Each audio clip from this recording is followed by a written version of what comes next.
We're going to go into the first panel, which will be a panel we framed the legal panel. So I'd like to invite our 5 panelists up to the front.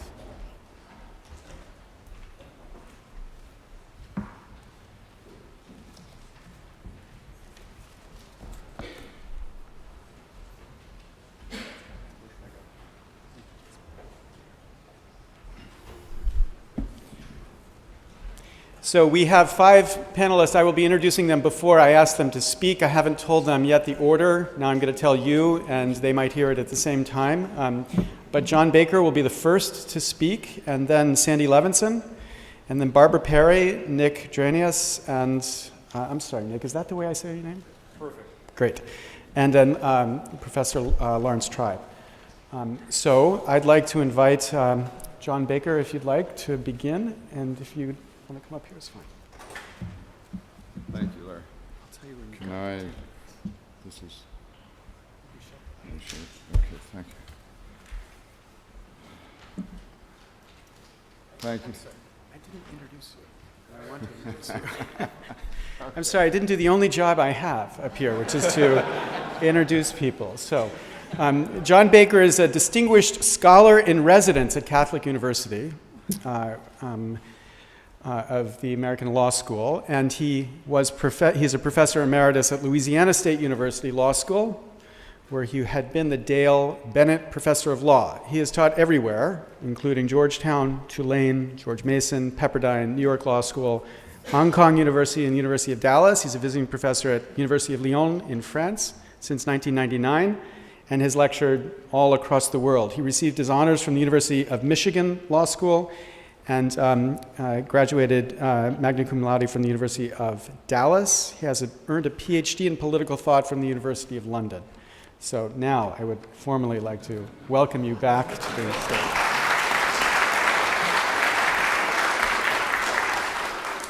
Thank you very much. It's a great pleasure to be here. The first thing I'd like to do is to applaud our co-chairmen for their emphasis on civilized debate. The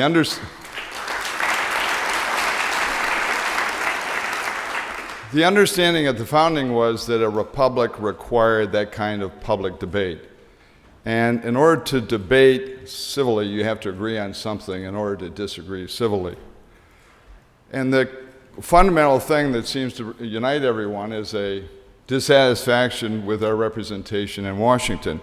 And it may be because they're not doing what Mark Meckler said was his job. He was describing really the function of a mediator, that is, to translate between two sides. And the founders never expected that we would all agree, and one of the reasons they created a large republic really was to spread us out. But they did expect our leaders to be able to talk to one another. And so I'm very happy to join in this conversation today about an Article 5 convention. Professor Lessig has proposed that we go through a seriatim from the application process to the selection, to the rules, to the ratification. But of course, these 4 areas raise so many questions we couldn't possibly discuss them all in the time we have, certainly not in the 10 minutes allotted to each. So I want to break it down into 3 general areas as a way to approach it. First of all, I think we have to understand what the challenge in discussing the whole question is. And 2, I would like to suggest a framework as to how we approach that discussion. And 3, attempt briefly to apply that framework in the context of the 4 general areas that Professor Lessig has asked us to address. You know, the more you study the Constitutional Convention option, as it is generally called, although I think more appropriately called the Article 5 Convention, the more questions that arise, and certainly Professor Tribe has listed them in great detail when he testified before Congress some years ago. But you know, it wasn't so complicated for the framers, or at least it didn't appear to be if you read the Federalist and the few references that are made there in Federalist 43 and 85. You know, it was looked on by Madison in 43 that both sides, in a sense, the states and the federal government, can propose amendments. And in Federalist 85, I think there's a little language worth reading, because it makes it clear, as the text makes clear, I think, but not everyone believes the text sometimes, that it's mandatory on Congress. There shouldn't be an issue. As 85 says, nothing in this particular is left to the discretion of that body, meaning Congress. I think that's an important point when we look at an Article 5 convention.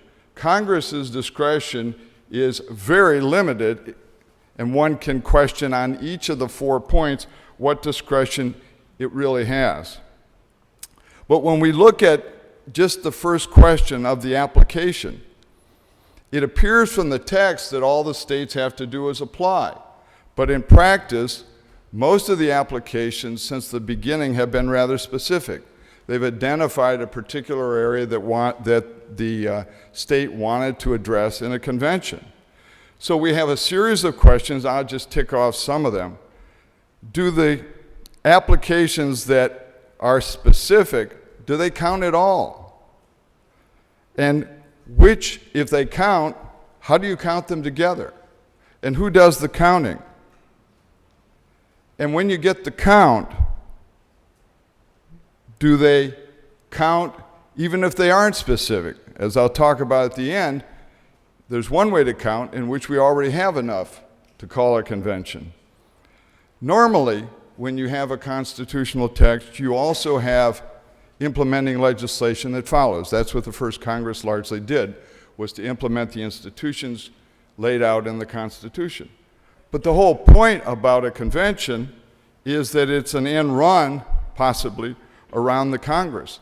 So it raises a second question about when the Article 5 says that Congress shall call, what's in the call? What can they do? I want to turn to the second point in our framework for discussing it. Now, for me, as quoted an originalist, I want to know what the original meaning of the text is. Now, there are many who will disagree with that approach, I know. Some will simply say, well, there's no way to know because they gave us this little bit of language and we can't tell anything from it.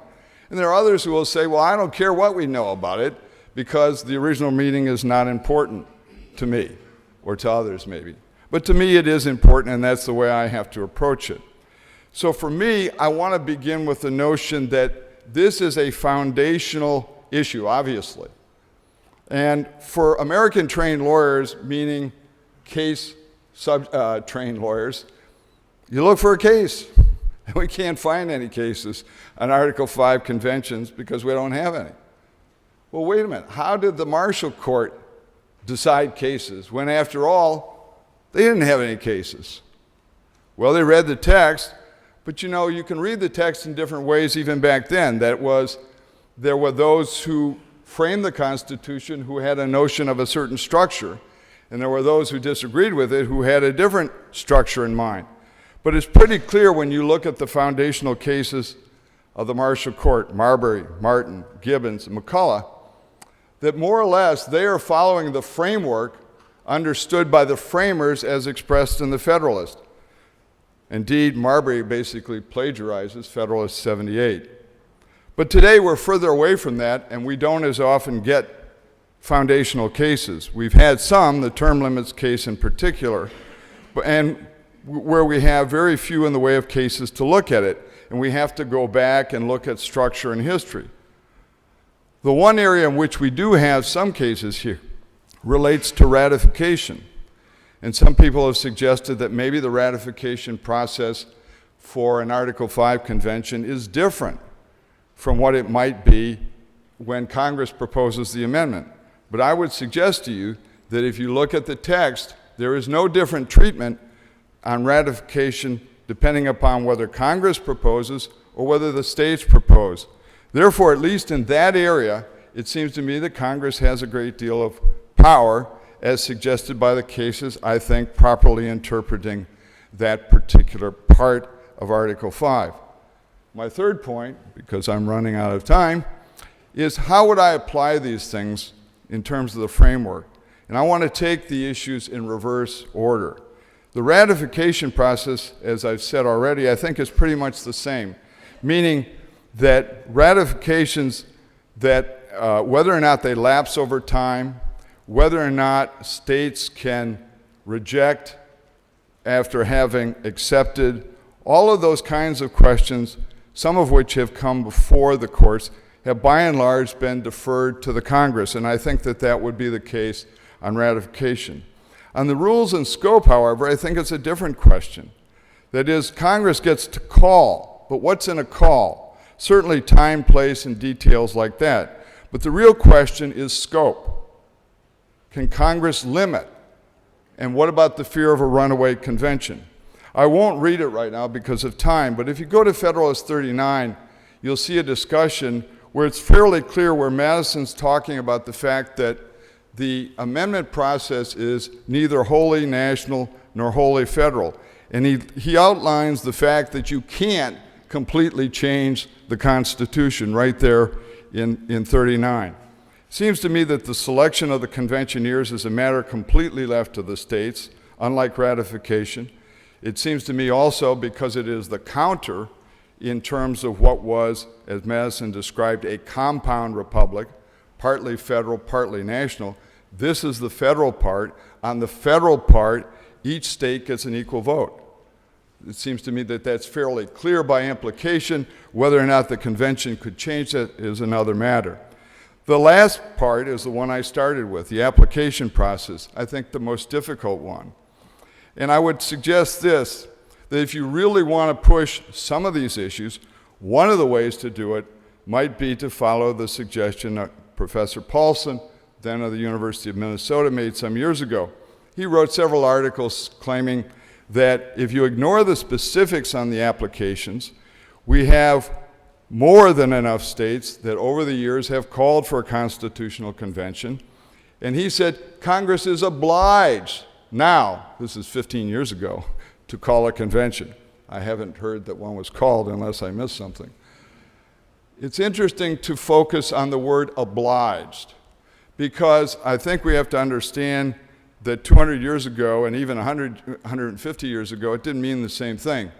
The fact that you were obliged didn't mean that anybody could enforce it. We have lots of interesting questions about what the courts could or could not do. But there is a notion that Congress is obliged to do certain things. But if Congress is obliged, how are we going to force them to do it? I doubt that many of these questions can actually be litigated for reasons that have to do with, one, justiciability, and two, the whole question of confrontation among the branches. But if people are serious about a constitutional convention or an Article 5 convention, something I personally don't support, I do support, however, a strong discussion. One could lobby your members of Congress now and say you're obliged to do it. I doubt Congress is going to do it. Why? Because the thrust of the Article 5 convention is the calling from the states. And the reality is that many of the states passed constitutional requests for Article 5 conventions in response to particular requests, and many of them, frankly, weren't serious about it.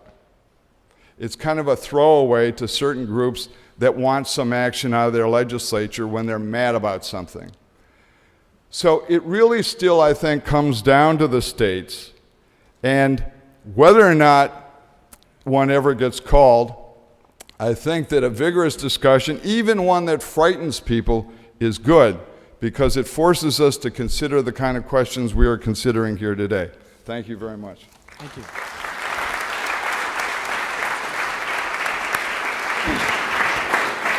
Thank you, and I'm especially grateful that you kept to the time that we had allocated. That's very helpful. The second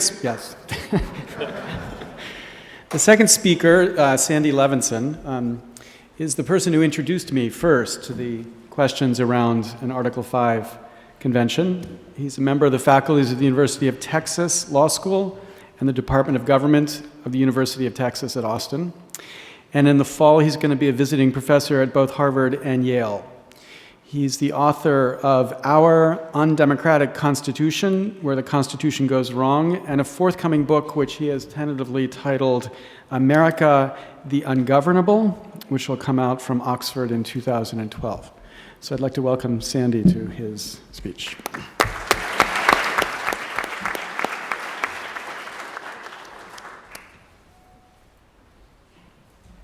Thank you. I, too, am extremely grateful to be here. I will say that I unequivocally do support a new constitutional convention, so I'm not an agnostic on that issue. And so let me go through very quickly, 2 minutes each, 5 of the areas that Mr. Baker very helpfully brought to our attention. First of all, the application process. I agree that if 2/3 of the states petition Congress to call a convention, Congress has no choice in the matter. Now, there are the side questions that have already been brought up, and there's very, very interesting materials prepared by the Barry Goldwater Institute, if I have the name right, on the question, which has already been adverted to, do the petitions have to concern the same subject or separate subjects? They take a very cautious view, which may in fact be the correct view, that it really does have to be the same subject, so that if 20 states want a convention specifically for a balanced budget amendment and another 20 states want a convention specifically for a term limits amendment, then you don't have 2/3 of the state calling for a convention in an Article 5 sense. Quite frankly, I don't have much of a dog in that particular hunt because I don't think, as a matter of practical political fact, 2/3 of the states are likely to agree on a call either for a specific convention around specific matters, or for the kind of convention I want, which is a no-holds-barred, everything is conceivably on the table convention. But I certainly agree it raises interesting legal and theoretical questions. Should states give these petitions? Under what circumstances would Congress be required to honor them? What I want is for Congress to call a convention. I think it is a perfectly plausible reading of Article 5 to say that Congress must call a convention should they get petitions from 2/3 of the states. But I also would say, for a variety of structural reasons, that Congress may call a convention should it believe that it is necessary and proper to help the country, even save the country. I share the sense that Mr. Meckler expressed, though, as he suggested, we probably have different substantive views, but I do share the sense that this is a time of crisis. These are the times that try men's souls, and it seems to me that if Congress were to call a convention, there is no serious constitutional issue about whether they would have the power. Now, it is fanciful to imagine Congress calling a convention unless it's pressured to do so. And my model would have the pressure coming from we the people, both the left and the right. I presume that centrists define themselves as being pretty satisfied with the status quo, so the idea of a convention would have no appeal to them. But for better and possibly for worse, our politics are getting more polarized, in part with the sense that the government really is not functioning. There's the polling data of 12% support for Congress. I would hypothesize, on the basis of what I've read about the American Revolution, which I find a fascinating moment in our history for obvious reasons, that there would have been higher support for the government of His Majesty King George III had public opinion polls been available then than there is currently. And I don't mean to be cracking a joke. I think this is a very serious issue with regard to the basic legitimacy of our political system. So for me, the application would come when millions of American citizens in a variety of groups, some from the right, some from the left, who have learned that respectful communication is possible and who actually continue to have some faith in democracy. The thing that most troubles me with regard to the fears expressed of a runaway convention, and I certainly hear them from my friends and family on the left who think that I'm crazy to want a convention, but I gather that one hears the same fears expressed from the right that, my friends will just control the convention and run away with it. I think that this really does express a deep fear of we the people, of popular democracy. I think this kind of fear inevitably leads to what political scientists call an elite-driven view of politics and what might less generously be called a Leninist view of politics. That is a fundamental mistrust in the ability of ordinary Americans to talk with one another, to disagree with one another, often very bitterly, but in fact to work for what James Madison, naively or not, called the common good, what Michael Sandel today would call the common good. And I think that's the deep issue underlying this. Do we, the people, have faith in we, the people? I think that is the fundamental issue that we're addressing. So, as I say, my model, my fantasy, is that millions of we, the people, would exercise their First Amendment right to petition their governors for redress of grievances. Some states might do this as well. I'm not opposed to states passing petitions. It's just that I in no way view states as necessary actors in the application process, only under certain conditions sufficient actors. So the application comes from we the people. The call is by Congress, acting in response to popular democracy. Then there is the all-important issue of the choice of delegates. And I've decided that if I'm willing to hang for a lamb, I may as well be willing to hang for a sheep. I've started down the road of calling for a constitutional convention, so let's go all the way in thinking it through. And my view is that the best way to select delegates is by lottery. That is a national citizen jury. The prospect of elections, I think, raises all sorts of obvious problems that, in fact, sparks the disillusionment with government, and that Larry has written and spoken so eloquently about.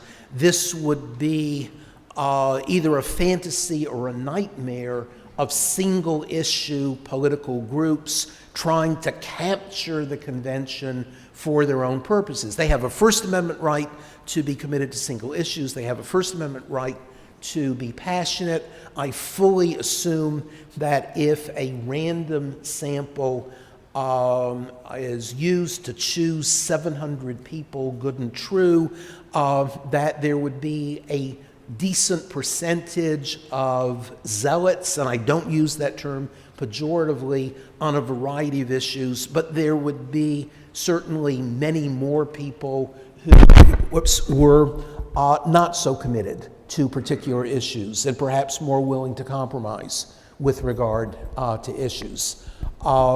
This also obviously does express a naive belief that ordinary people could rise to the occasion. People now who, because they have incorporated the wisdom of economists, that it's irrational to participate in politics, it's irrational to vote because the marginal utility of your participation is basically zero if you think it through. So, of course, you should tend your private garden.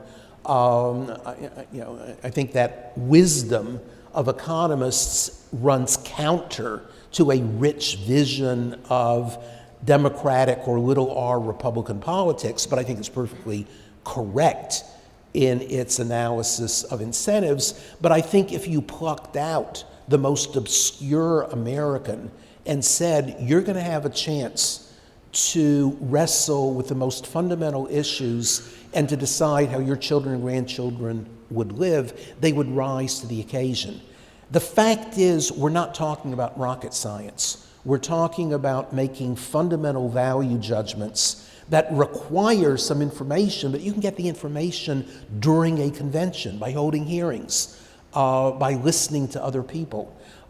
So I would, in fact, emulate ancient Athens or the way we pick juries by doing it at random. What would the scope be? I've already tipped my hand on that. You know, another sheep goes down. The citizen jury would be able to think of everything. I am very, very confident. In my bleakest moments, I really do not believe there is a movement to reinstate slavery in America. I don't really think you need to fear that. I don't think you need to fear most, perhaps all, of what is generally put forth. If among the 700 people chosen at random, one of them is kind of crazy in terms of suggesting something truly off the charts, I have no doubt that will be rejected and we can go on peacefully after that. So I would have everything discussable. And then what would the source of legitimacy be? Well, the source of legitimacy would be ultimately what the legitimacy of the Philadelphia Convention was. That this would be the ultimate reality television show. It would be on C-SPAN. It would go on for months, maybe even a year and a half or 2 years. This is not a weekend sort of activity. If in watching our fellow citizens engage in respectful dialogue, you said, you know, they are my fellow Americans. And even though I disagree with their particular solutions in this case, they really are good citizens, and we're going to have to make compromises. Then I think it would have legitimacy. If they ended up at each other's throats, if it just kind of disintegrated, then there would be no legitimacy, and we would go on as before. I'm very, very happy that Mr. Baker adverted to what I think is the single most important decision by the United States Supreme Court in our history, that is McCulloch versus Maryland. And I think it's the single most important decision because of a sentence that Felix Frankfurter once said is the most important sentence in our history. We must never forget it is a constitution we are expounding. And quite frankly, I find that mysterious. Why would anybody think that's even a very interesting sentence? Because of course it's a constitution they're expounding. It's not the Internal Revenue Code or whatever. But then he went on to say 7 paragraphs later, it is a constitution designed to endure, not like the Articles of Confederation, which lasted a grand total of 6 years. And it must be adapted to the various crises of human affairs. Well, I think that one of the things that unites us, whatever our political differences, is that we are in a term of crisis. This is one of the foreseeable crises of human affairs, and the Constitution has to be adapted. Now, some of us, I suspect Professor Tribe and myself, are more generous. I mean, McCulloch versus Maryland is one of the great exercises of constitutional adaptation.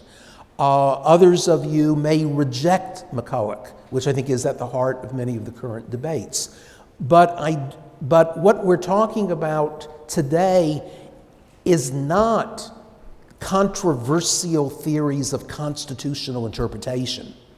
We're talking about the kind of adaptation that doesn't raise those kinds of lawyers' questions. Rather, they raise questions about what it means to be an active citizen in 2011. Great.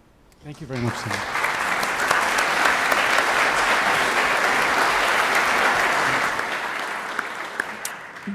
Barbara Perry is a senior fellow in the Presidential Oral History Program at the University of Virginia's Miller Center.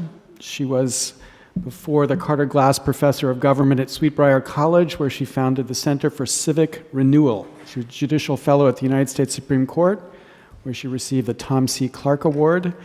And she served as a Senior Fellow for Civics Education at the University of Louisville's McConnell Center and is a non-residential fellow there. She is the author of 8 books, including a co-author of one of the most important books I think that there is about this issue, and so I'd like to invite her to come up and share her particular political science perspective on this legal question of the convention.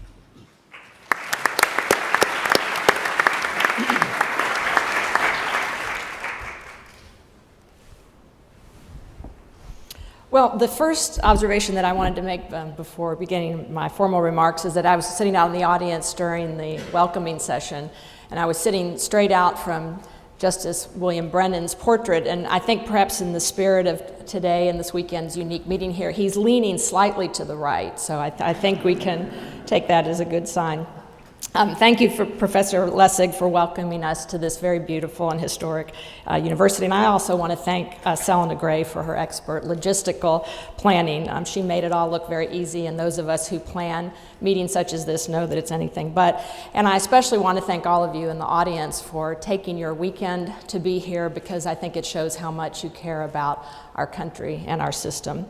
When Professor Lessig invited me to participate in this conference, I had a rather time machine sort of experience, and lest you think that I was flashed back to 1787 and the Philadelphia Convention, I was actually flashed back not quite so far, but to 1987 and the bicentennial of the product of that Philadelphia Convention. As you see, in 1987, we were celebrating, of course, the 200-year-old document that we still are governed by, and calls were mounting at that time for a balanced budget amendment to the Constitution. And so in about 1987, my undergraduate mentor at the University of Louisville, Paul Weber, called me and asked if I might like to co-author a book with him. And as I was at that time a newly minted PhD in political science, a novice assistant professor with my dissertation not yet published, I said, yes, I'll co-author a book with you. And then I said, what are we writing on? And he said, constitutional conventions. This was Paul. Paul had a tremendous amount of enthusiasm about everything, and I had to say that my heart sank, and I said, what about them?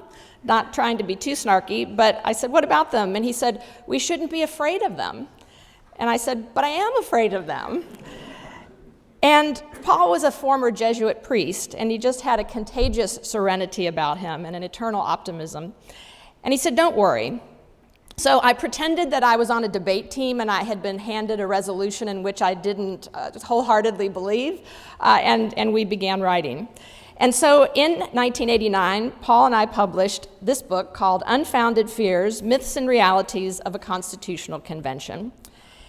6 years ago, next month, Paul passed away, still not having made me a believer.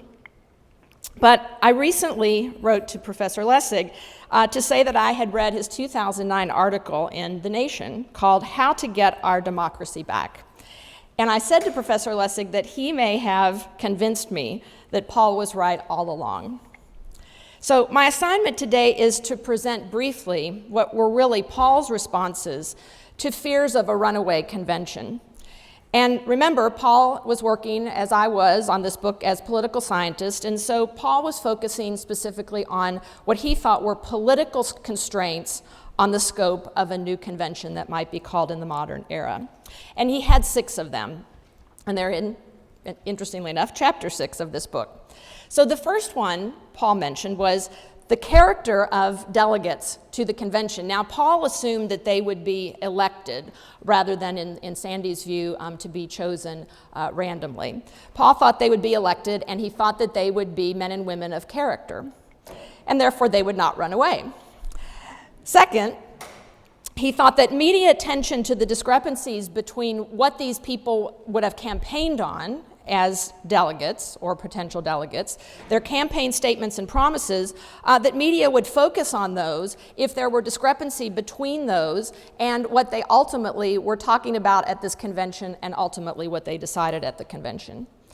Number 3, he thought that the number of delegates and the divisions within the convention itself, which would make it, he thought, extraordinarily difficult for one faction or a radical position to prevail. Sort of a Madison Federalist Paper number 10 approach, where you'd have factions fighting each other, but you wouldn't have a bad faction in the end rise above the others. Fourthly, he thought that delegates' awareness that the convention results, of course, still had to be presented to Congress, which might not forward any amendments that were too radical or that went beyond the convention mandate. Paul saw that as a political constraint. And then fifthly, he thought that the Supreme Court could declare certain actions beyond the constitutional powers of the convention. So he thought that was another check on the process.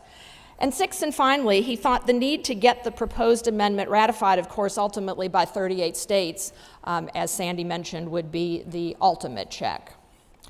Now, what I wanted to end with today was to say that I think part of the reason that I wasn't convinced by Paul in the late 1980s is that I could never get over the hurdle of seeing the need to call a convention for a specific public policy issue.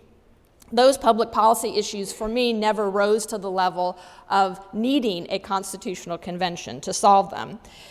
And in the late 80s, as I wrote the chapters I was assigned, I developed a chart on state legislative applications to Congress to call a constitutional convention and the subjects that those applications mentioned. In other words, the reasons the states wanted to call, at that time, constitutional conventions. And these were the top 5 or 6.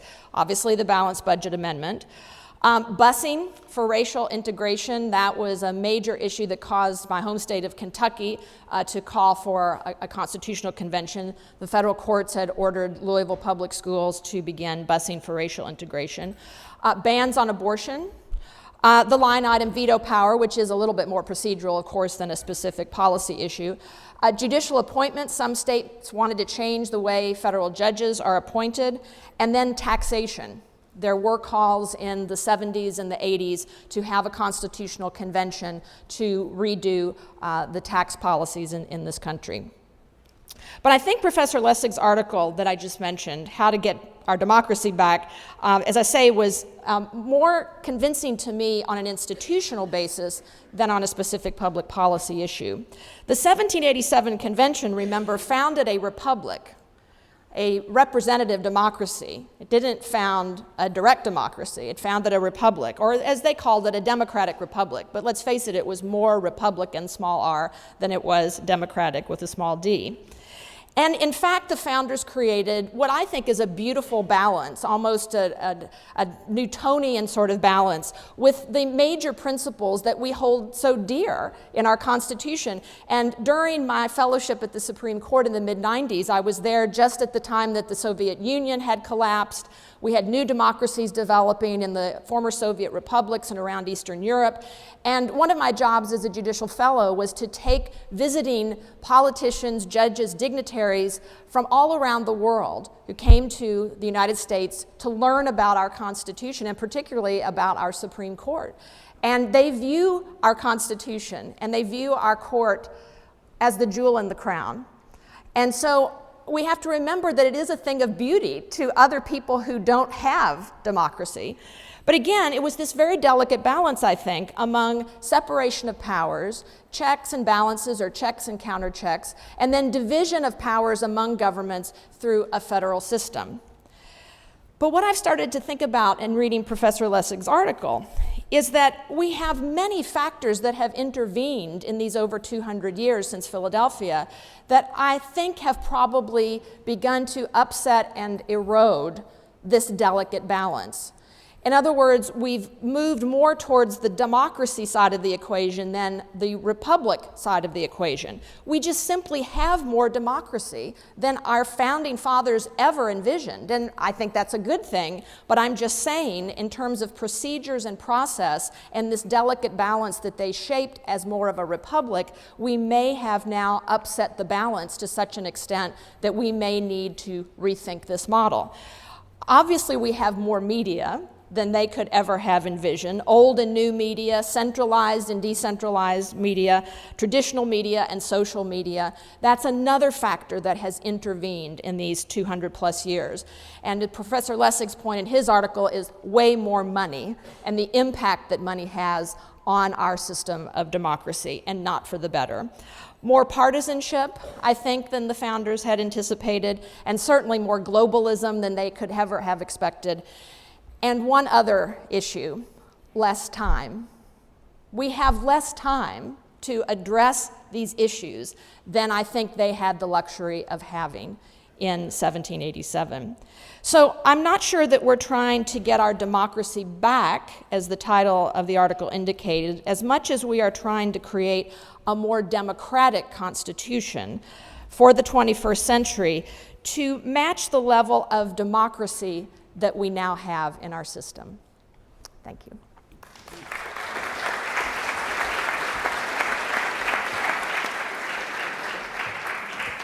Thank you.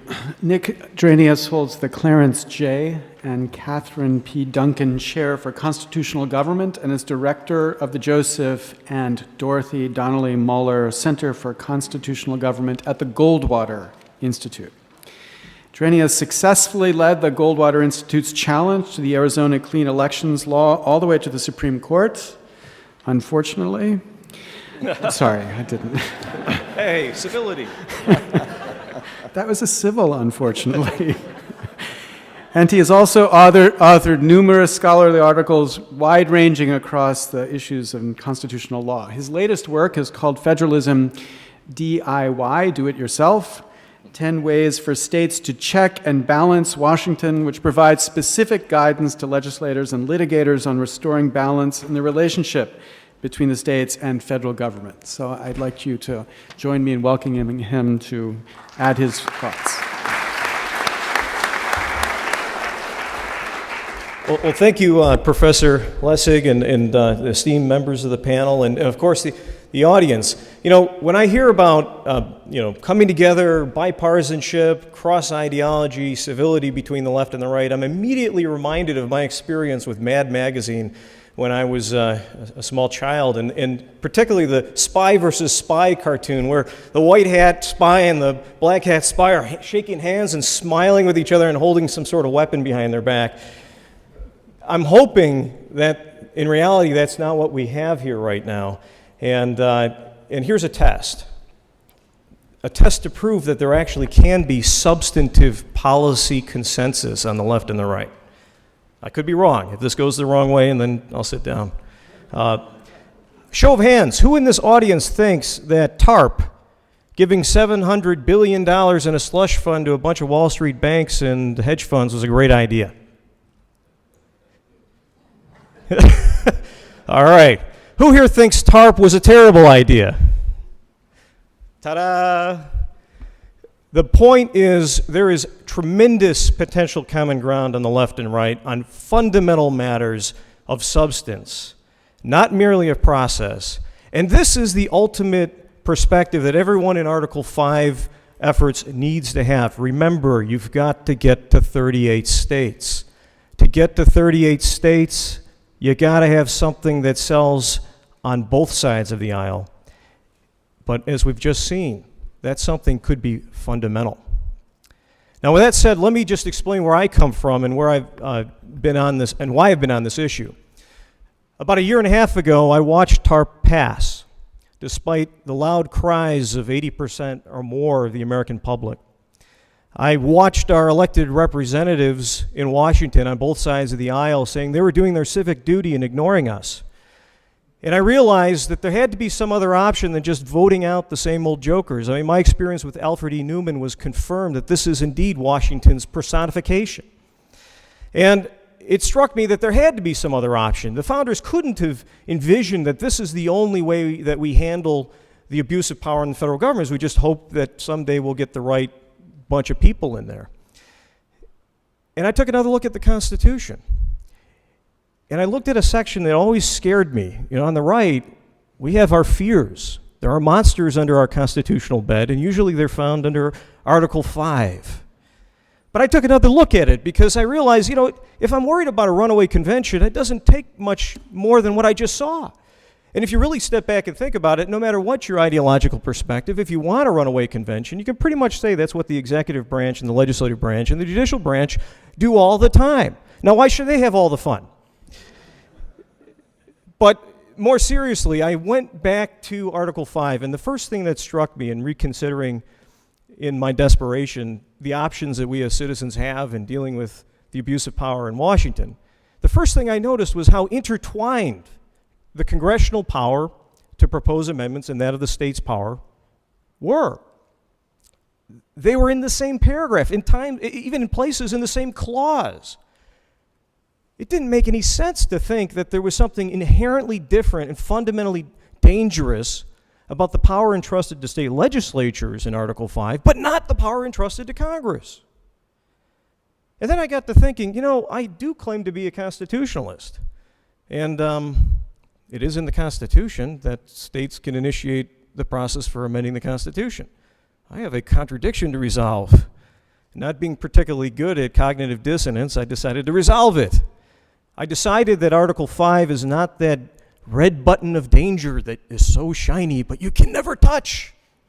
It's not the fruit of the tree of Eden that we must not ever chew on for fear we might learn things we shouldn't know.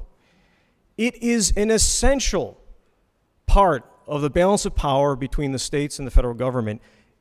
And that balance of power is central to preserving our freedom, because even Alexander Hamilton, no fan of states' rights, a big fan of bailing out his banker friends, even Alexander Hamilton in Federalist 28 recognized that the genius of our system more than anything else was the fact that we give the people the option to look out to our agents, the states and the federal government, and throw their weight into the scales of one or the other, depending on who at that moment happen to be the best protectors of our liberty. It is the genius that divides power between two governments in the same geographical area that creates a dynamic decentralization of power that prevents the bad guys from concentrating and seizing and leveraging that power to bad ends. And Article 5 is a critical component of that balance. Indeed, as Professor Baker highlighted, Article 5 was the ultimate sales point to the states in urging them to ratify the Constitution. And how do I know that? Well, first let me ask, how many in this audience are attorneys or would-be attorneys? All right. I'm going to say something, even I think everyone who even knows an attorney or seen an attorney, I think we'll all agree with. We will all agree that the final argument of a legal argument is the most important argument. You either win the case or lose the case at the final argument. Well, guess what Federalist 85 is? It is the final argument of the Federalist Papers. It is the last pamphlet designed to convince the states to ratify the Constitution. It is, by its very nature, and many of the founders were indeed lawyers, it is supposed to be the principal reason why the states should ratify the Constitution. If you lose this argument, you've got nothing. What is the focus of Federalist 85? The focus of Federalist 85 is to tell skeptical states you do not need to have another constitutional convention. Why? Because in Article 5 and in its power for you to apply to Congress to call a convention for proposing amendments, that is all you need to erect barriers against an overreaching national government. In Federalist 85, you see simultaneously a distinction drawn between the Article 5 process and a wide-open constitutional convention. It is the alternative to a wide-open constitutional convention, and you see that its purpose is to be used as needed to erect barriers against the national authority.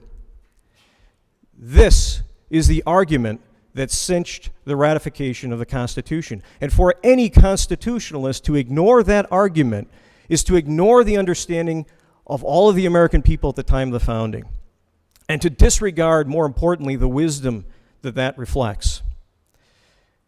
So I would urge everyone here to embrace the Article 5 effort. The Goldwater Institute has come out with a website, www.goldwaterinstitute.org. Article 5 with a V. We go Roman on that.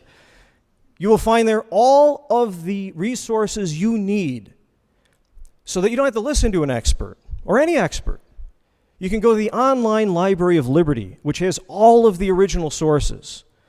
The reports of proceedings from the Constitutional Convention, the records of the Continental Congress, all the Federalist Papers, all the ratification debates. You can go to the internet and you can become a constitutional expert. And when you do that, you will see that Article 5 is a very clear process. It's no more vague than most of the Constitution. That wasn't supposed to be a punchline. It's really just as definable by the text and background, custom, and history as anything else in the Constitution. And it has the ultimate backstop that will frustrate any crazy idea. And that is the requirement of ratification by 3/4 of the states, 38 states. And if they go the way of the legislative ratification route, as have all but one of the congressionally proposed amendments, that means all it takes is 13 chambers to block any crazy idea that might come out. That means a tiny minority, something on the order of 15% of all state legislators, can block anything. That, more than any other argument I can give you, more than any other original source I can point to, proves there is nothing to fear, that only truly consensus-based ideas will get through this process. And so I would urge you to let go of your fear as I did. Look at the original sources. Don't look to the experts. Become one. You can now. And support the Article 5 movement. Thank you.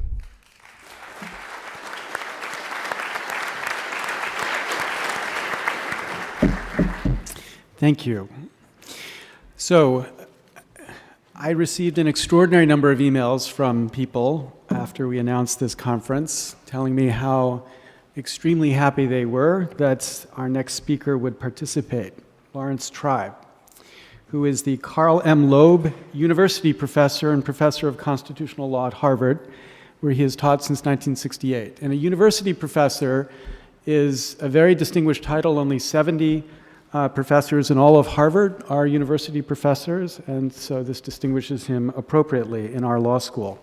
He was actually born in China to Russian Jewish parents. He entered Harvard at the age of 16, graduated summa cum laude in mathematics in 1962 and magna cum laude in law in 1966. He clerked the California and United States Supreme Courts, received tenure at 30, elected to the American Academy of Arts and Sciences at 38, and to the American Philosophical Society in 2010.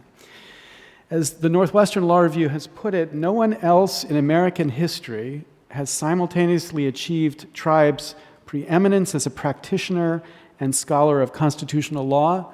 They are certainly right about that. He is the dean of constitutional law in the United States, and I'm extremely honored and happy to be able to welcome him to give his thoughts on the Article 5 Convention.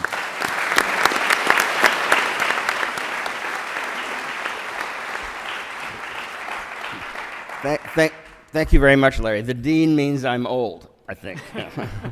You know, when Barbara was saying that she was looking at the portrait of Justice Brennan, and she was glad to see he was leaning a little bit to the right. I had always thought he was leaning. I didn't say I was glad, I just made an observation. Well, my point is I always thought he was leaning left. It's clear that it's a matter of the perspective from which you are looking. Are you looking at it from Brennan's perspective or that of the audience?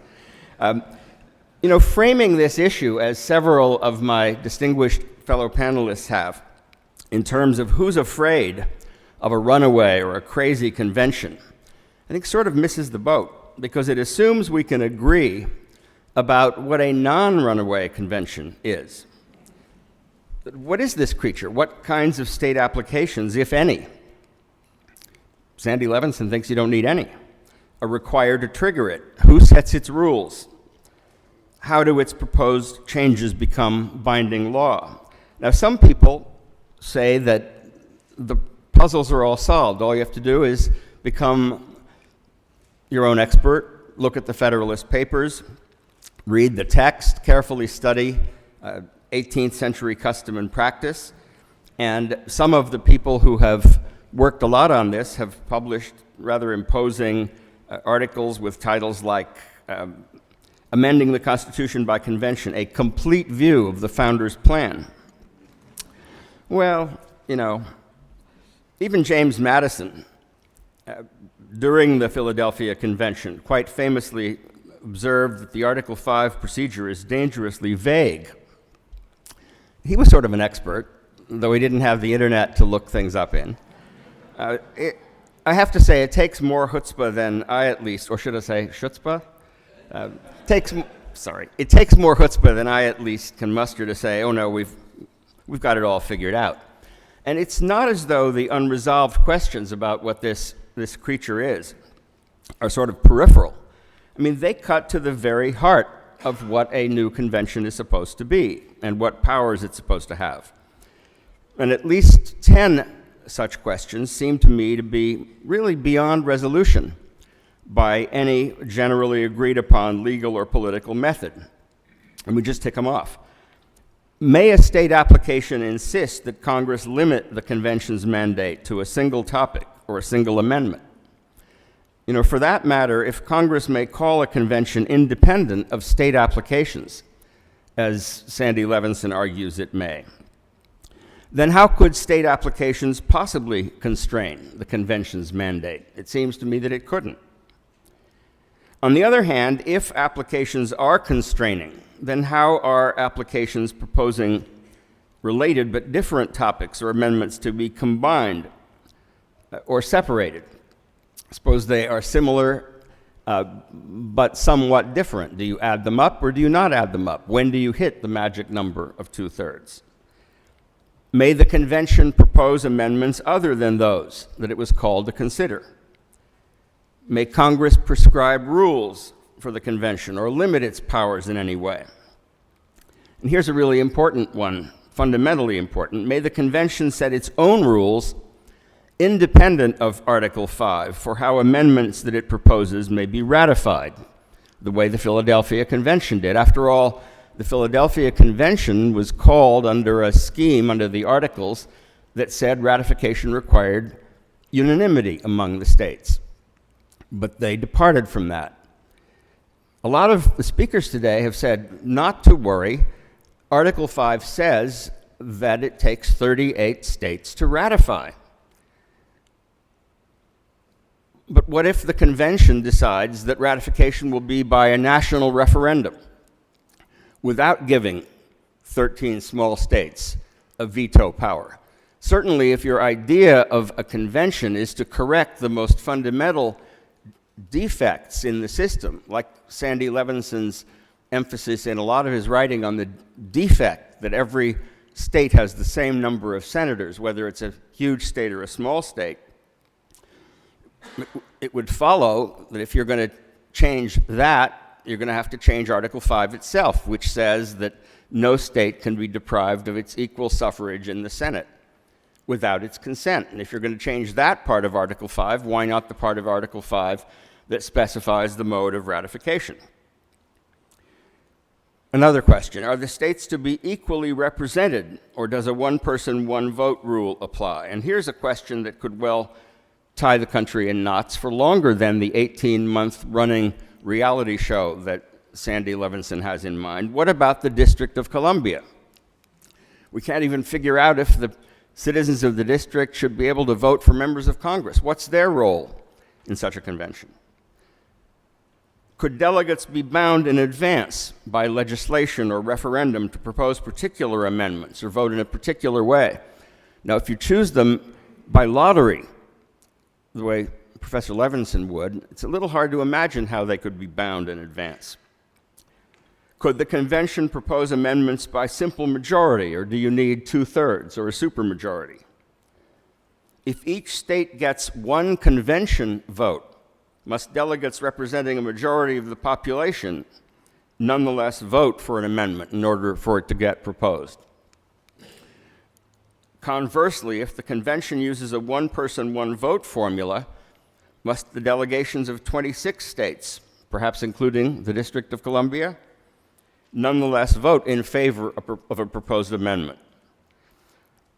And this is absolutely critical. What role, if any, would the Supreme Court play in resolving conflicts among Congress, state legislatures, governors, referenda, and the convention itself? Barbara assumes, oh yes, we can rely on the court to hold things in check. But can we? The court certainly has assumed that questions about the ratification process are non-justiciable political questions that it can't get involved in. And who would have standing to invoke the court? It's my best guess that the court would stay a million miles away from all of this.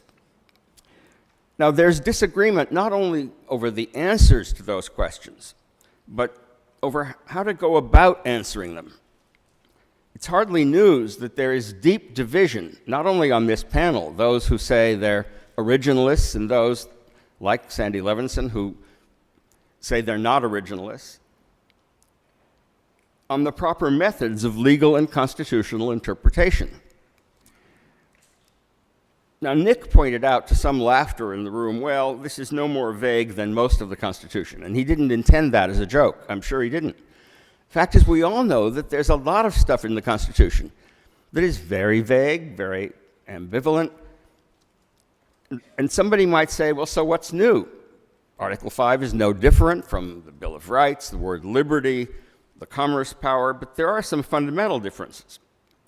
First of all, we have developed orderly procedures over the past couple of centuries for resolving those ambiguities, but no comparable procedures for resolving these.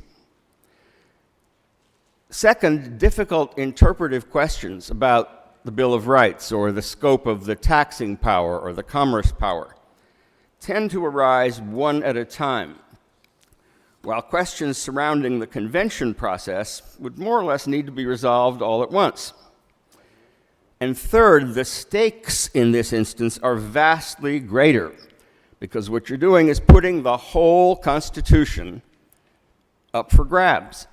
You don't have to worry about running away with it in order to say, well, let's see, are we really up to it the way we were lucky enough to have those guys up to it in 1787?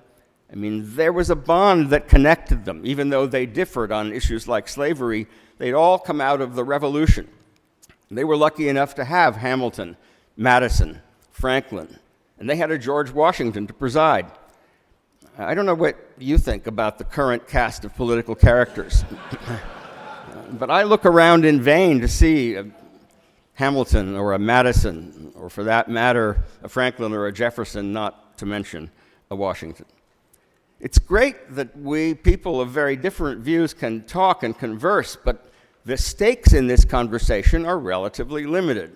We may convince ourselves and one another a little, but we haven't put the whole Constitution of the United States on the table, and it's actually served us pretty well.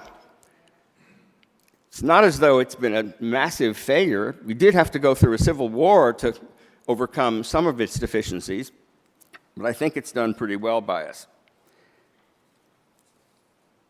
There's also a deep contradiction between what some people have to assume in order to favor a convention, to make deep structural changes. They have to assume that it's all up for grabs, that Article 5 is not going to be binding, that, for example, the rule that every state gets the same number of votes isn't going to be binding, and the point of view that others who want a convention for a more substantive purpose, like getting rid of Citizens United, or reducing the powers of the national government, or increasing the powers of the national government, those substantive objectives, the people who favor a convention to do something substantive tend to fall back, as the introductory materials for this conference do, on the idea that it all is going to fit neatly into the existing Article 5 framework that takes 3/4 of the states to ratify. Well, that's an assumption, of course, that you can't make if you really want to put the whole structure up for grabs. Now, there are people like Barbara Perry who argue that even though these legal questions are unanswered, that there are something like half a dozen political constraints, although she included a Supreme Court check as among the political constraints, and I have my doubts about that. There are political constraints that can substitute for the legal ones under our current situation. But it seems to me that the very thing that is said to make a convention essential is the supposed failure of our political process, its polarization, its paralysis, its capture by special interests. And to rely on that supposedly failed process in order to provide a backstop so that putting the whole Constitution on the table up for grabs is a good idea at this point in our history seems to me to be to sort of live in two different worlds at once. One world that says ordinary politics has totally broken down and we can't trust it, and the other world that says we can trust ordinary politics in order to make it a safe bet to put the Constitution on the table up for grabs. Now, it's true, I'm not suggesting that we should never do that. There are times in our history when it was appropriate. I think 1787 was such a time. And the reason is that even though, as Larry Lessig said at the beginning, there were the deepest divisions between those who believed that slavery should persist and those who wanted abolition, there was at least a general agreement on the direction in which we should move, the direction of creating a more perfect union, which is what the preamble talks about. Because there was fear that the Articles of Confederation created too much centrifugal force. We were flying apart. We had succeeded in a revolution, but we really were not going to hold together unless we had a more central government. George Washington couldn't even raise money for the troops for the Continental Army without volunteers from the states. We needed to move in that direction. But today, whatever the depth of our disagreements, the vectors point in different directions. Some of us in this room want a weaker central government and more states' rights. Others want a central government that is more capable of countering corporate power over our politics. We don't even agree in what direction to go. And so I'm afraid that at this moment in our history, calling a convention a creature whose fundamental composition, whose DNA we barely understand, would not make a lot of sense, especially because I'm not ready to give up even on politics, believe it or not. Take the views of the Tea Party. It's been remarkably successful in moving the Republican Party in the direction that it likes, in moving the Republican caucus in a direction that takes more seriously the problems of national debt. Hasn't gotten rid of Obamacare, but I wouldn't be sure that it won't succeed in doing that.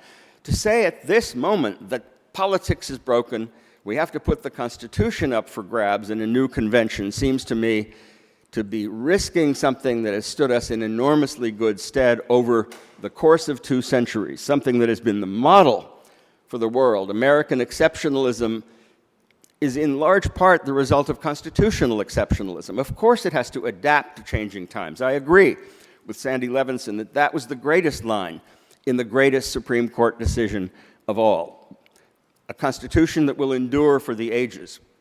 But for the Constitution to endure for the ages, we have to continue the intergenerational conversation that links us to the framers and that enables us to move toward a more perfect union, not necessarily put it all up for grabs, which is why, although I'm trying to have as open a mind as possible about this, the doubts I have about the wisdom of a new convention, not a runaway convention, but any convention, overcome my desire to experiment. And I do want to end by thanking again both Larry Lessig and Mark Meckler, because I think that the conversation they have begun here, whether it leads to more discussion of a convention or not, is something that is long overdue, and I'm proud to be a part of it. Thank you so much.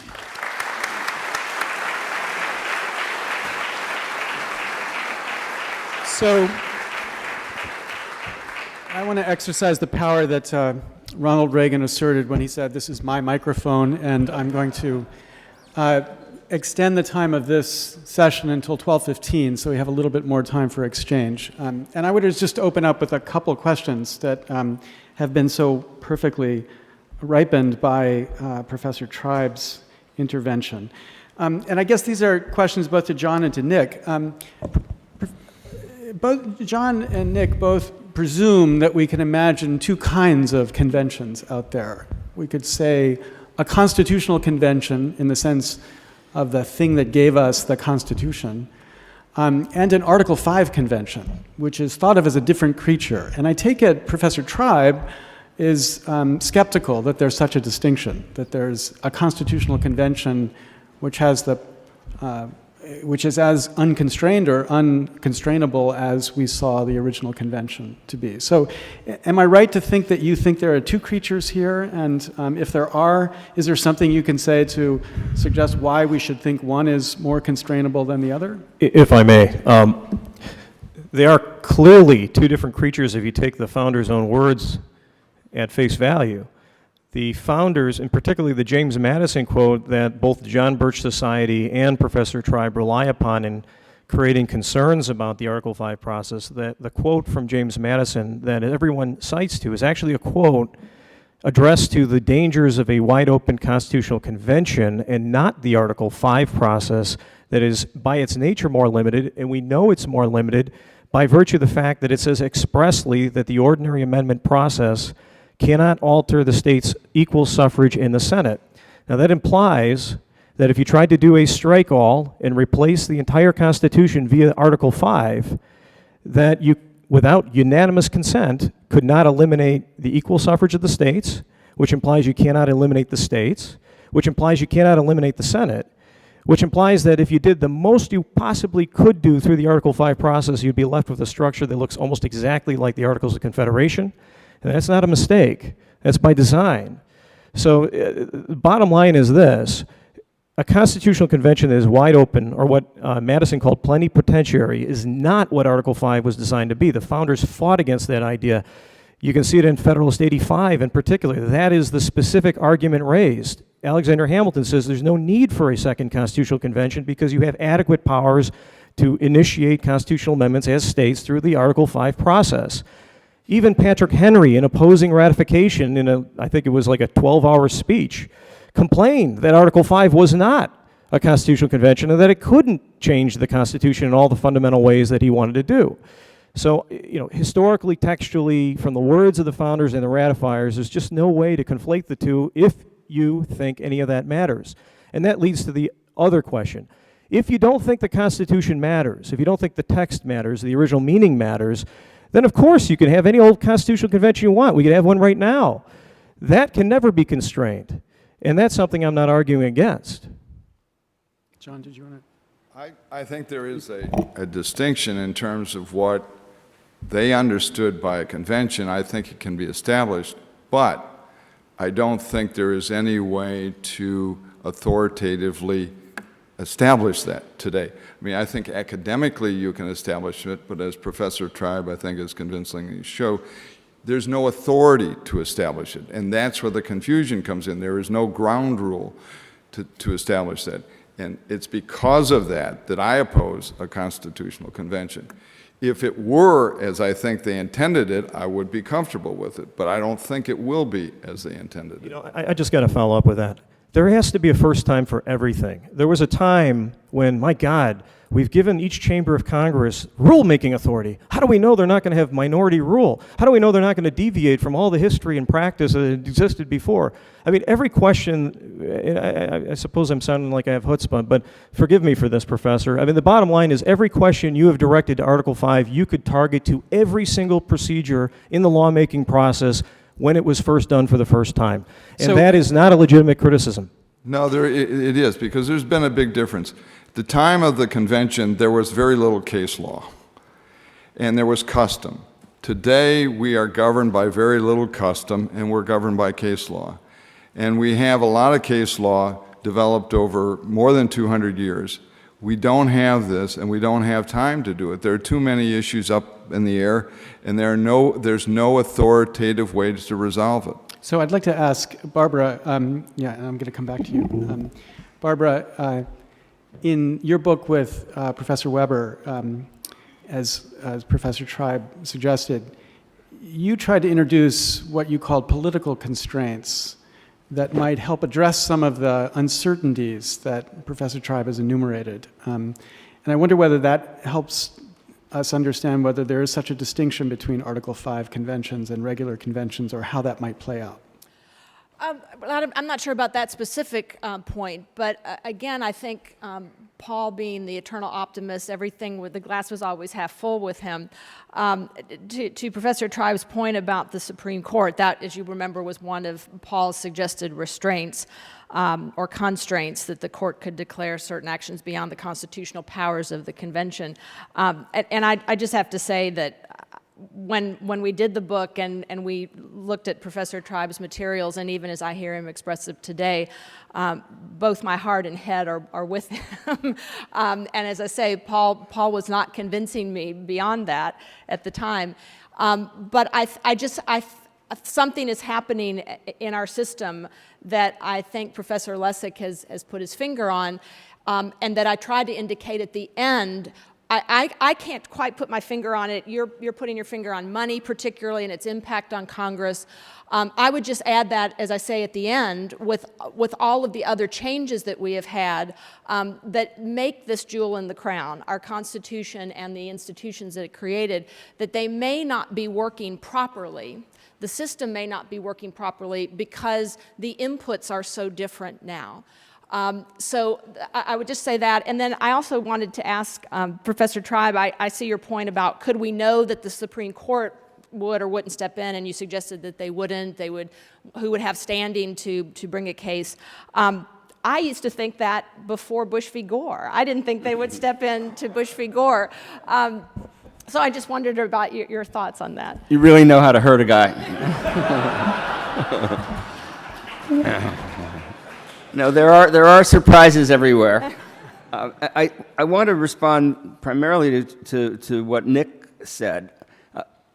I do agree that there's a difference between an Article 5 convention, which I read the Constitution to contemplate, some creature that would be an Article 5 convention, and a totally new convention of the sort that I think Sandy Levinson, though he can speak for himself, advocates. It's just that I don't know the metes and bounds of those differences. Now, does that lead me to think we should never have another Article 5 convention? No, I agree very much with Nick. There's a first time for everything.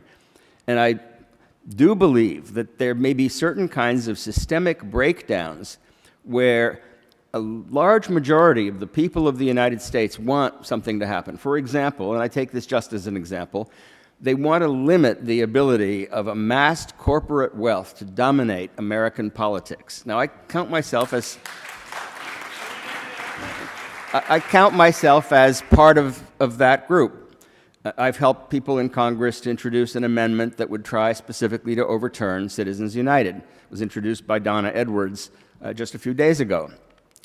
But it may be the case that the very things that make us want to change the influence of corporate money on politics will make it essentially inconceivable that Congress would propose that amendment to the states. Now, if we get that kind of lockdown, which is what I think led, though he can certainly speak for himself, Larry Lessig to suggest the exploration of a new convention, then I think we're at least in the territory where there's perhaps a plausible systemic case for a limited purpose convention, assuming enough people can be convinced that it could be limited.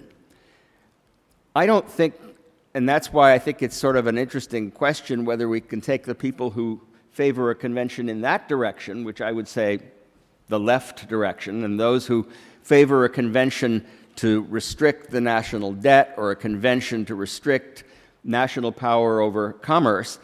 It's hard for me to imagine how those two vectors can come together. And it's the second impulse, which I think is largely, though I can't speak for the Tea Party, I don't know that I understand all of its philosophies, but I think that that's a large part of what animates the Tea Party. Smaller national government, less taxes, smaller debt.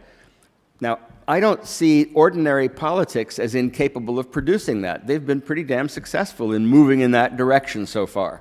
So I don't see that as similar in a structural sense, to the Citizens United problem.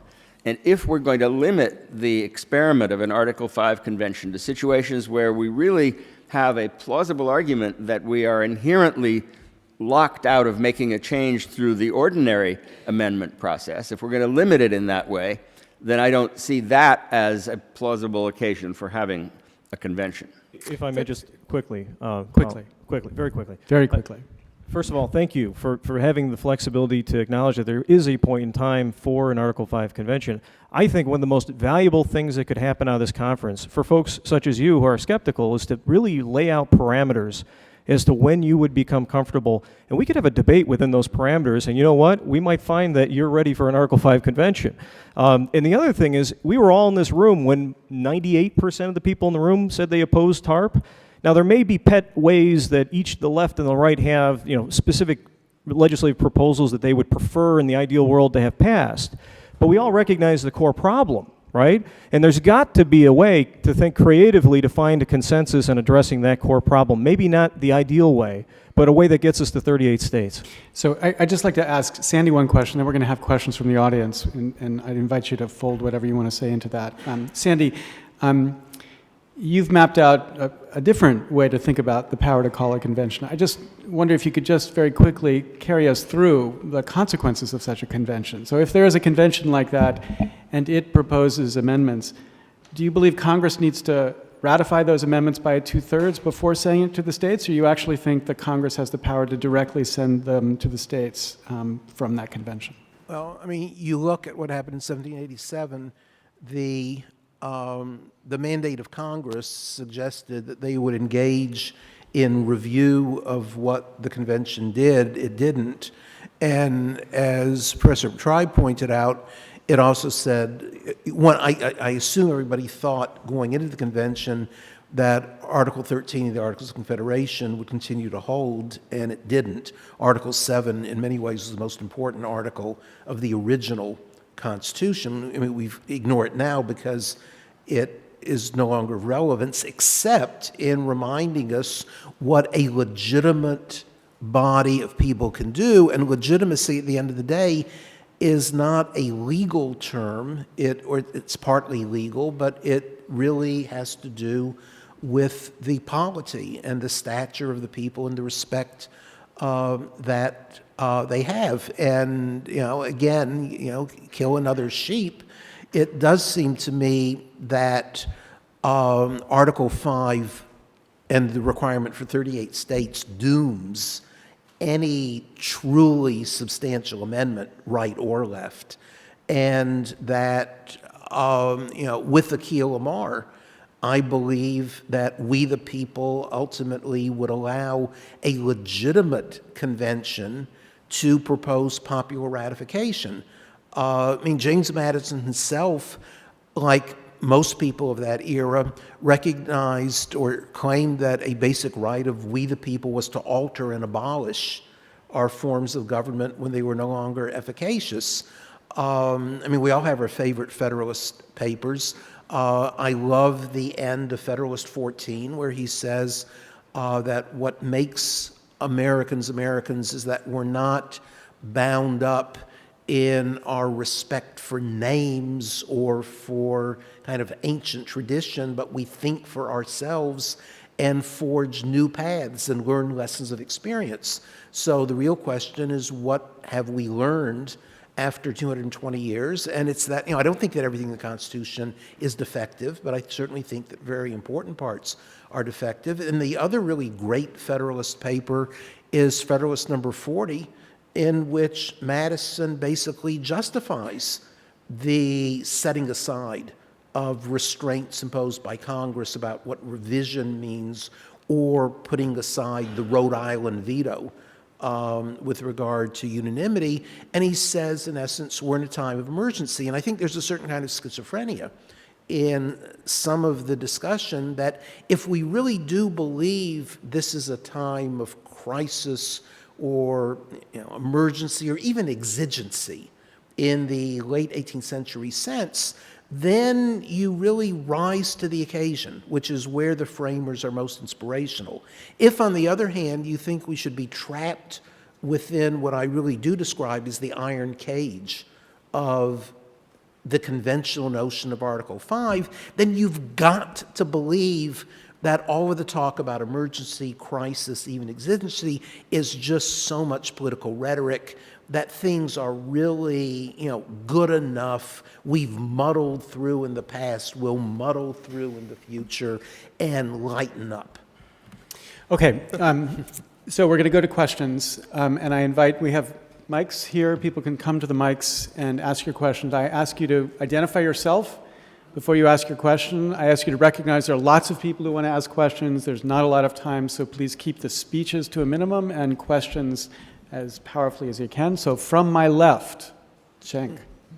Hi, I'm Cenk Uygur. I'm host of the Young Turks. I'm going to be hosting the political panel where I will probably fundamentally disagree with Professor Tribe on how broken our political system is. So I hope you stick around for that. But I thought you asked the most important legal questions, but I would love to try to begin to get answers, because I think this is, in that sense, the most important panel. So how do we get those answers? Who gets us those answers? For example, how do we choose delegates? Is it a limited or unlimited convention? Et cetera. Who decides that? How do we decide that? Can we begin to answer that? So let me just begin on that, and anybody else can chime in. Congress presumed, in the last time we came close to this, to have the authority to answer those questions. Senator Hatch had Senate Bill number 40, which extensively addressed all of the procedural, structural questions that the convention would call for. My favorite part of Senate Bill 40 is that it forbid members of Congress from being delegates in the convention. But the presumption, at least going forward, was that that's within the scope of the necessary and proper authority. Is there? I don't think it is. I think the whole point of the Article 5 convention is to go around Congress, and that Congress's role in the call is very limited. And let me just second that. You can look at Federalist 43, and it says that the states and Congress have the power individually to originate the amendment of errors. So there's no question that Article 5's state-initiated process is supposed to be the end run around Congress, and it would make no sense to interpret the power of Congress relative to the state-initiated process as able to dictate the substance.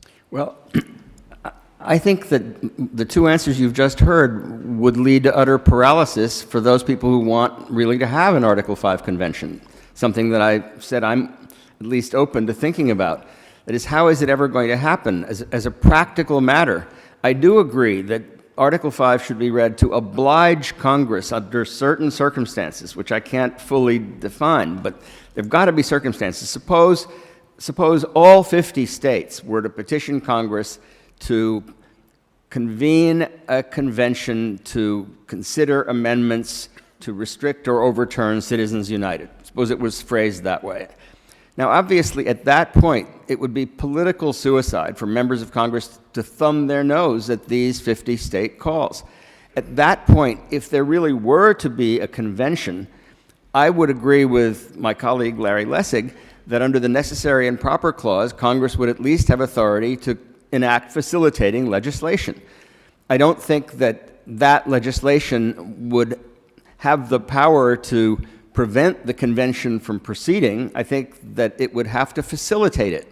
And I agree that the line between facilitation and prevention may be hard, and I don't think the U.S. Supreme Court would get involved in the act. But there's an awful lot of constitutional law that is made outside the Supreme Court.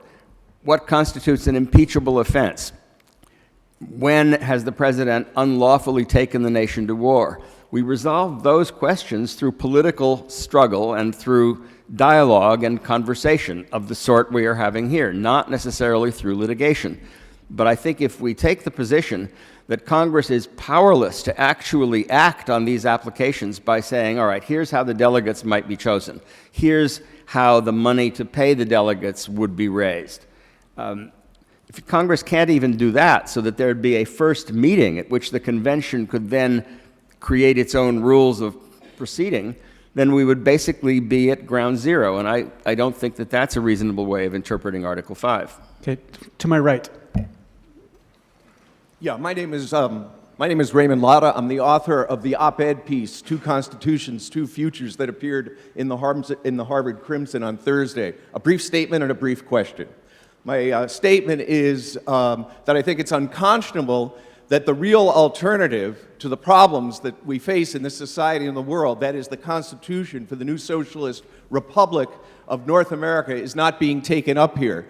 This is a vision and a viable plan for a liberatory society that would be tackling and overcoming racism and the oppression of women, that would be developing an economy that speaks to the great interests of humanity and protects the ecosystems of the planet, and that would be contributing to create a world in which human beings could truly flourish. And I'm here to discuss and debate that with people.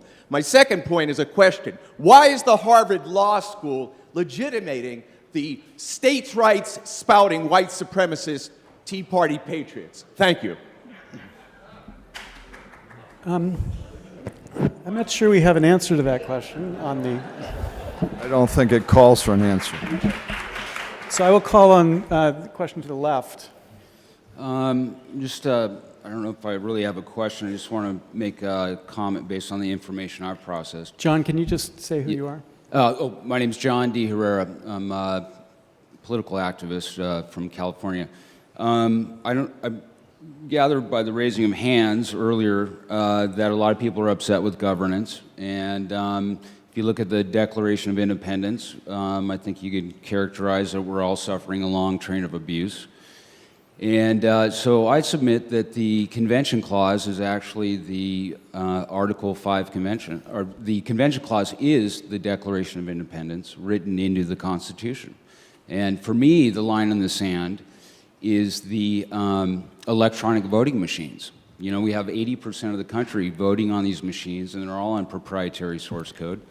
And So we really need a question. Okay, so if you want to say something, you have to say it as a question. Basically, that was it. And just to say that I'm in favor of an Article 5 convention. Okay, any response? Fine, to my right. So we've had one Mr. Snyder. Hi, Jim Snyder, a non-residential fellow at the Safra Center. So we've had one federal constitutional convention in the United States, but we've had 233 state constitutional conventions. And one of my worries is that the way you rise to the top in academics is generally to study national politics, and you associate the study of state and local politics with community colleges and state schools. And in much of your writing, I just haven't seen any discussion of America's quite extensive state constitutional convention experience.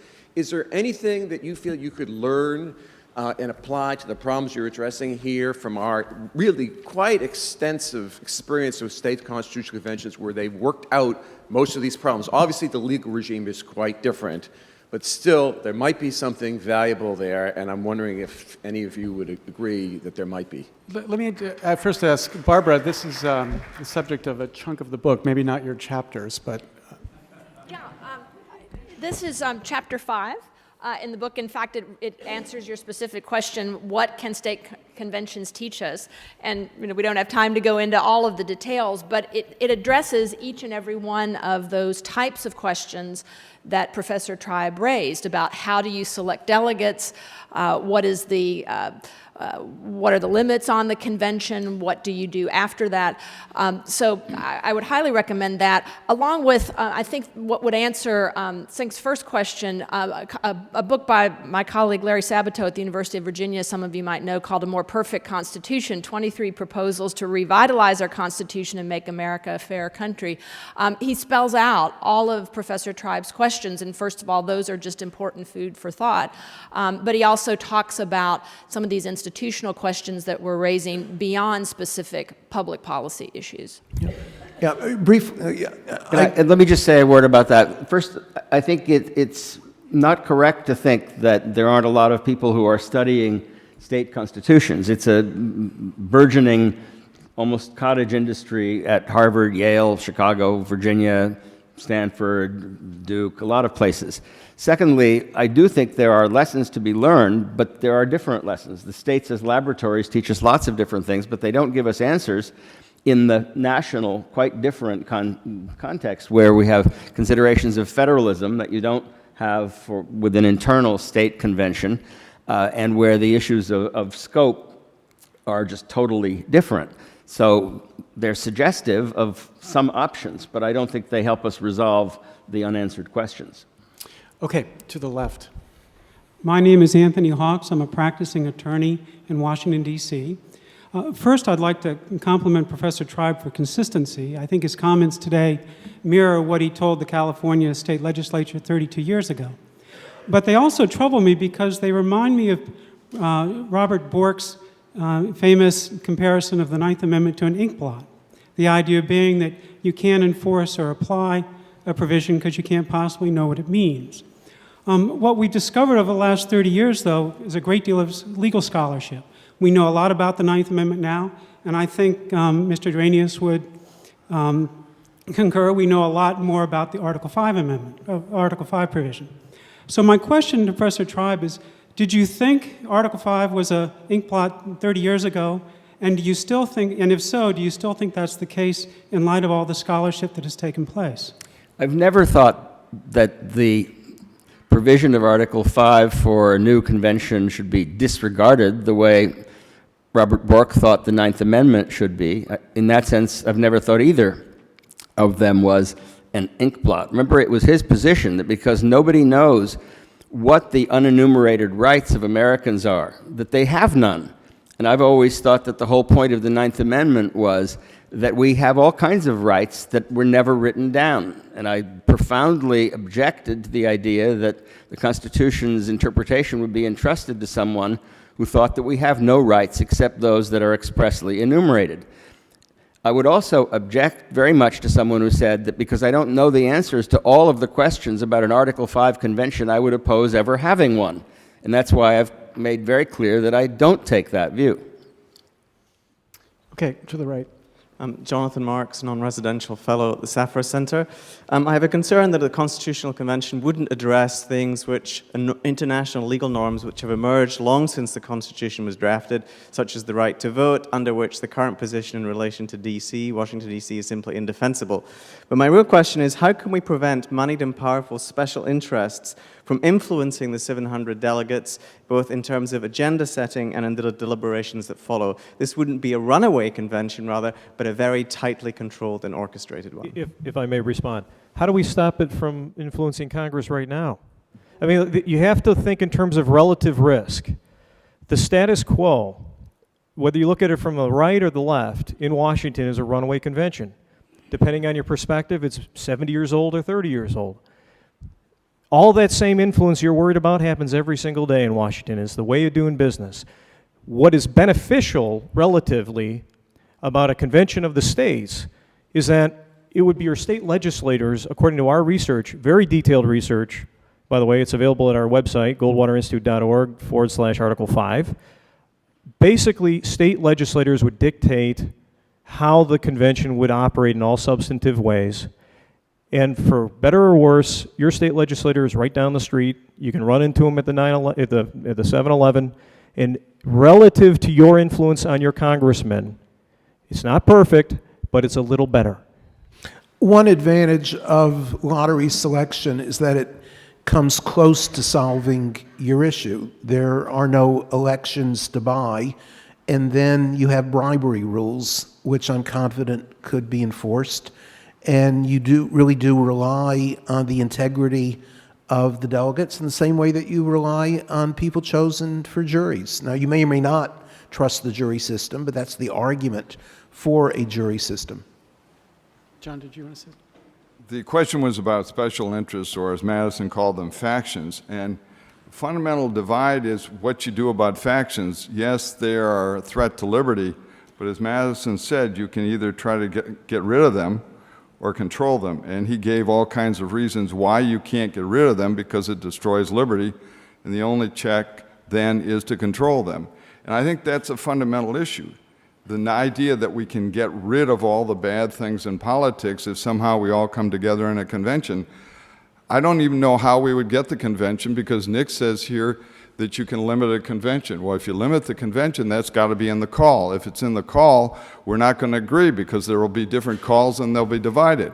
You can get around that by just having every state ask for a convention with no specificity to it, and that's what gives rise to the fear of a runaway convention. It may be that historically it shouldn't be a runaway convention, but I'm not at all confident that when you get all these special interests in there, which you will, there's no way to keep them out, that you will get what you think you're going to get. I'm on your side, Nick, but no.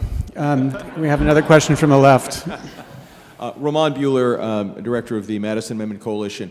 I've traveled around the country for the last couple of years talking to state legislators, and runaway convention is the problem that stops many of them from considering Article 5. So my question to the panelists, for anyone who wants to comment, is first of all, if you want a convention, if you want to see an Article 5 convention convened, would you prefer one with no limits, or would you prefer one limited to to 2 topics, for example, or to 1 topic, or to an up or down vote on a specific amendment?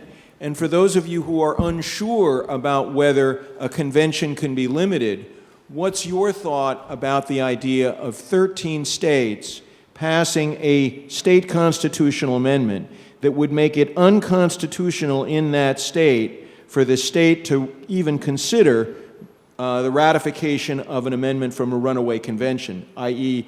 An amendment from a convention that has ignored the instructions of the states that called it to limited scope? Yeah, let me touch on the first one. The second one raises, I think, 2 complicated issues for the time we've got. There are some issues that really could be resolved on their own. I mean, one of the defects of the Constitution is that it doesn't provide for continuity in government should there be a catastrophic attack. There is, in fact, a proposal agreed on by the American Enterprise Institute and the Brookings Institution. This is about as nonpartisan an issue that you can imagine.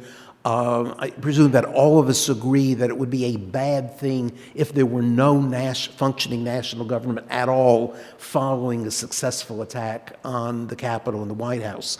Congress has not acted. Now, there are a number of, we could have another panel on why Congress hasn't acted, but I can imagine a single issue constitutional convention about that. Everybody would go home, end of the discussion. On the other hand, one of my hobby horses has become Inauguration Day. I think it's really, really dumb to wait 11 weeks after an election that might repudiate a sitting president during time of war, during an economic crisis. The successor, whether it's Ronald Reagan or Barack Obama, should be inaugurated much more quickly. I love the 20th Amendment because it actually recognized this kind of specific. But if you really start talking about moving Inauguration Day up, you get into the Electoral College and you get into other issues. So at this point, the Constitution is a lot like a sweater, that you think you're unraveling the one strand, and then you discover as you go along that your whole sleeve is falling off. So I think we really do have to figure out to what extent is, the thigh bone connected to the hip bone, et cetera, so that any serious discussion will lead you to Philadelphia and the kind of comprehensive overview, and what kinds of issues really are standalone. And then our condemnation of Congress would be that either, my own preferred explanation is they're just too busy with other things. I don't think they're evil, venal people. I think this is not on their radar screen. They didn't want to think about the problem of continuity in government. But it's very easy to imagine that as a standalone issue. I suspect all of us could come up with a particular standalone issue, but others just are not standalone. So we'll do that as an assignment over lunch. I want to thank the panel and the audience. With one exception, we stayed to our principle of civil and serious discussion. So please join me in thanking them, and I look forward to the panel in the afternoon. Thank you.